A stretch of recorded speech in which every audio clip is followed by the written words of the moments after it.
lenses, lenses, and more lenses. A new black and white digital camera, smart frame by Lenovo, and my pick of Photographer of the Week on Take's Take. Thanks so much for tuning in for another episode of Photography Radio. My name is Tomasz and today you are listening to Take's Take with Take Kayo, where he covers what's new and interesting in the world of photography, including digital, analog, mobile, and everything in between. Enjoy. Can you imagine your life without photography? No? Then you will love this show. And it doesn't matter if you're a DSLR, a mirrorless, or a mobile phone shooter. We're here to help your photography grow. This is Photography Radio. Hello everyone and welcome to this week's episode of Take's Take, which is my take on photography news this week. So let's begin now. There's been a plethora of new lenses being announced the last couple of weeks. Hasselblad has just announced the XCD 45mm f3.5 for the X1D camera, which is a 35mm equivalent lens. It is a leaf shutter, as the X1D camera system is a leaf shutter camera, and so it does flash syncing right up to 1/2000th of a second, which is awesome. And Hasselblad is claiming that this is the smallest and lightest medium format lens out in the market. So that's awesome to see that Hasselblad is expanding the X1D system. Fujifilm as well, let's stick to the subject of medium format, has announced the brand new GF45 to 100 f4 LMOISWR. So basically it's a 35 to 80 f2.8 type lens.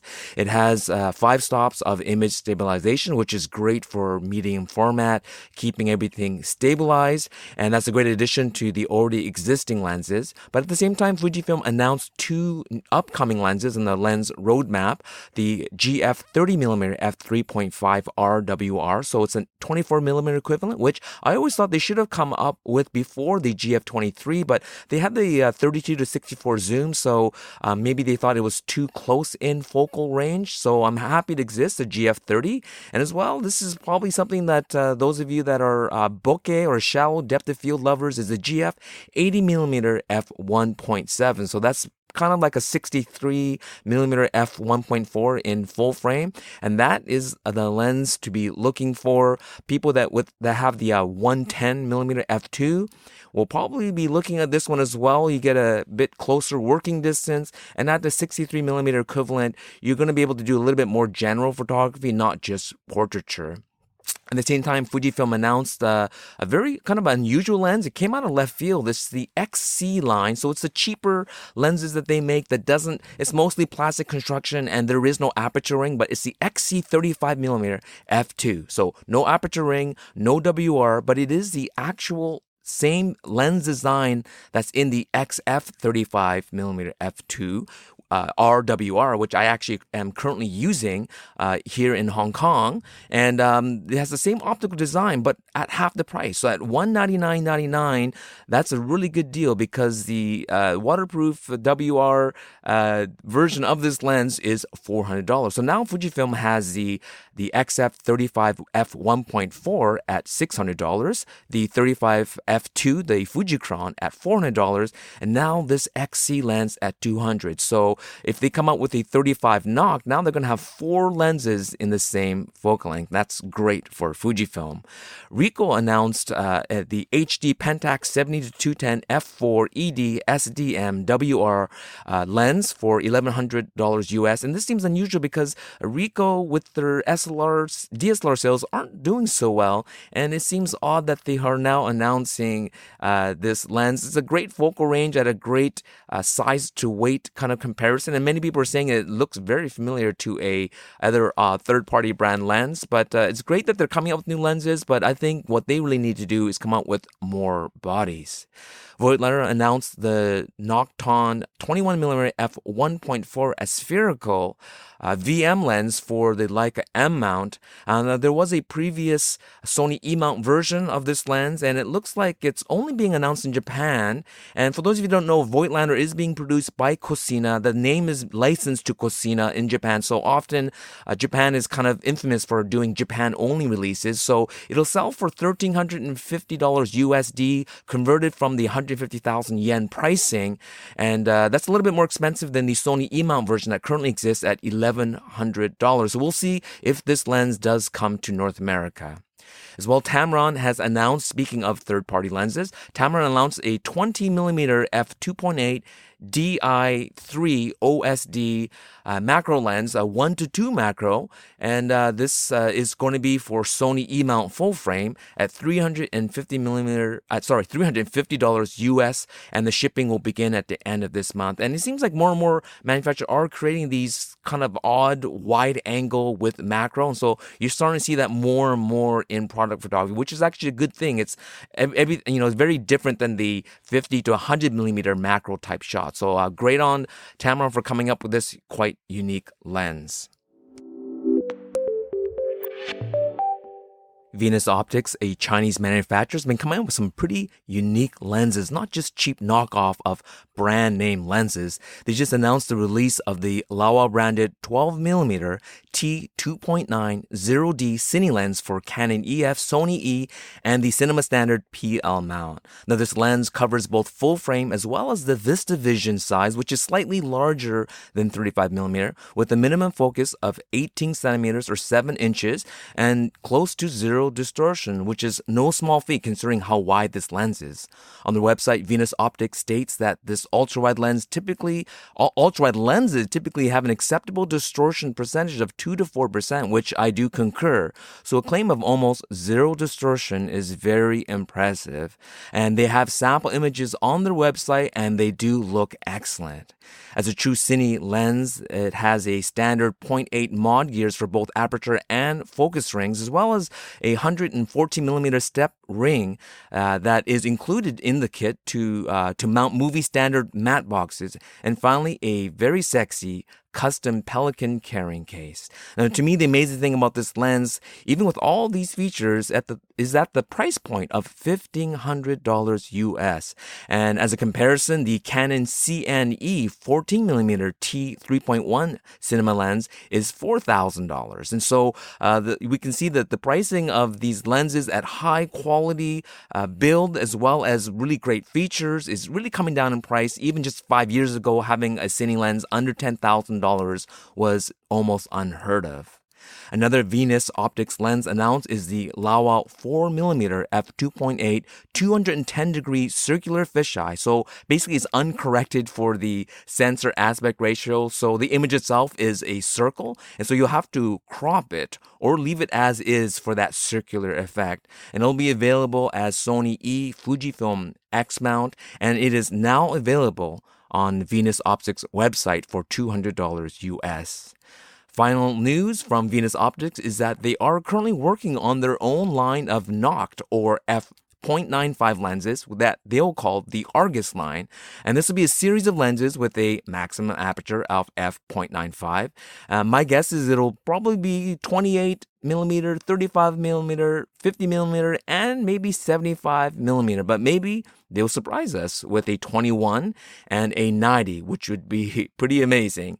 Now these will be for both DSLR and mirrorless lenses for both full frame as well as for crop. But my guess is that the optical design and size of these lenses will basically be the same, just the mount and the flange distance will be modified based on the various mounts. And so that's it. That's a lot of news for new lenses, and really props to Venus Optics for coming up with these unique designs. But really it does show that the growth of this market really is in lenses, not so much the camera bodies, which is kind of flattened out. And this isn't just about those that are transitioning from older lens mounts to newer ones, for instance, Canon and Nikon going from DSLR to mirrors. But these are just new growth coming from people buying new lenses because of these manufacturers creating such innovation and being able to make these lenses cheaper by using things like 3D rendering designs and low-cost manufacturing coming out of China. So making these lenses more and more affordable for these exotic features, such as cinema lenses, which is, as I mentioned, rarely seen for under $10,000 a few years ago. Last week, I missed the announcement of the new Leica M body because I had just landed in Hong Kong, recorded my podcast, and then flew off right away to Japan to be with family. But I was pretty excited about the announcement. The new Leica M Monochrom, the M10 Monochrom, sorry. It is the third version of the black and white only series M rangefinder digital cameras, and it's now available for pre-order. And as the name suggests, it's based on the newest and very popular M10, which basically shaved down the previous M240 to the same thickness of the film M bodies, as well as improved the shutter mechanism to be more discreet. The new M10 Monochrom breaks with tradition, though, by installing a all-new sensor, a 40-megapixel sensor, instead of a modified version of the color version of the camera. And the M10, or the color version, was a 24-megapixel sensor. Now, Leica calls it an all-new sensor, but many wonder how that's possible since it'd almost be cost-prohibitive to create this all-new sensor for such a niche camera. However, Leica currently does not have a 40-megapixel full-frame sensor, and it seems that nobody else really does too. So perhaps this was a one-off sensor built for them, perhaps by a company like Tower Jazz. This new sensor lowers the base ISO from 320 down to 160, while at the same time improving dynamic range. So I really am interested to see how this camera performs in these type of situations. I did have the opportunity to review the original M Monochrom as well as the previous Type 246, and I can confirm that shooting with a dedicated black and white only censored camera is very different than shooting with a color censored camera that is then converted to black and white. There are advantages as well as disadvantages. You have to remember that a raw digital sensor by nature is black and white, and only when a color filter array is overlaid on top do you get color information. And so I'll leave a link as well as a well-written article on DPReview on the new M10 Monochrom explaining why this camera is not just some gimmick and that there is advantages to having a black and white only digital sensor. And at $8,300 USD body only, this camera better not be a gimmick. Would you consider buying a smart frame? Well, what's that, you say? Well, it's like those old digital displays that try to mimic the look and feel of a photograph in a frame, but had the advantage of changing images, sort of like a screensaver on your computer. Well, digital home displays were sort of popular a decade ago, but I think many of us who bought them, we eventually stopped using them because they never really replaced a properly printed and displayed image. But Lenovo hopes to change your mind. Their new 21.5-inch smart frame looks a lot like a real printed frame image with frame material options, the ability to flip the frame in either portrait or landscape orientation using their snap-on mounting system, and has a built-in color tone sensor that can adjust the image's brightness as well as color temperature based on the room's ambient light levels. Lenovo also says it uses AI to curate the user's own image, and to use this frame to its fullest potential, you really do need to pair it with their smart tablet, which comes with Google Assist built in. So you can imagine the potential there. If you go to the website, they have one image of 3 of these displays next to each other in portrait orientation behind a couch in a living room setting, and it does look pretty cool. But at $400 US per frame, perhaps this may be better utilized in a business or a art gallery-like environment. To be honest, I was never a fan of the older digital frame concept, but Lenovo's smart frame technology and implementation appears better executed and integrated with modern homes with smart technology. So let's see if other manufacturers will follow suit, or if this is just a one-off product that won't gain traction with end users. As a photographer myself who enjoys having my images physically printed, I am somewhat skeptical, but I am curious to think of how these things can be used, and I also want to know what you guys think. Because I'm currently in Hong Kong and remotely reporting the news from my colleagues here at Camera Film Photo, I thought I would select a local Hong Kong photographer. So my pick for Photographer of the Week is Shya. Wing's photographic work became more well-known after he was selected to be the on-set photographer for Wong Kar-wai films, including Happy Together and In the Mood for Love, which I love that film, as well as other projects. Eventually, Shya started directing his own films, but he started off as a graphic designer, and then he got into photography by shooting CD covers of his friends, and is also very well known in the fashion industry. Now, he was born in Hong Kong. He moved to Vancouver to study art at Emily Carr University of Art and Design, and then moved back to Hong Kong. Now, he said in an interview that when he first moved back to Hong Kong after spending time in quiet and peaceful Vancouver, that he was initially taken aback by the busyness and the chaos that is Hong Kong and spent most of his time alone and indoors.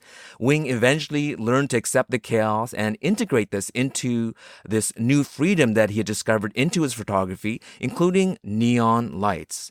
His set photography was quite unique because he often caught his actors when they weren't acting and when they were waiting around, and you could see these photos on his website as well as on his Instagram account, but capturing them in a very natural setting, and that kind of became his style and his niche.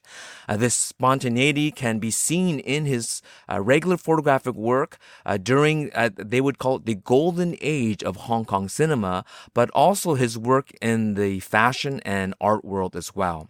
One of my favorite series of his is actually found on a website called neonsigns.hk, and the series is called Left Behind, so go check that out, as well as check out his work at his website at wingshya.com and his Instagram account at Shya. And I'll leave all the notes in the show notes. And so thanks again for listening to Take's Take, which is my take on photography news this week, coming to you live from Hong Kong. So we'll talk to you again next week. Thank you so much for tuning in today. Hit subscribe on your podcast app. It would mean a lot for us to have you as our regular listener. Head over to photographyradio.com to drop your suggestion for future editions of Photography Radio or simply to say hello. We would absolutely love to hear from you.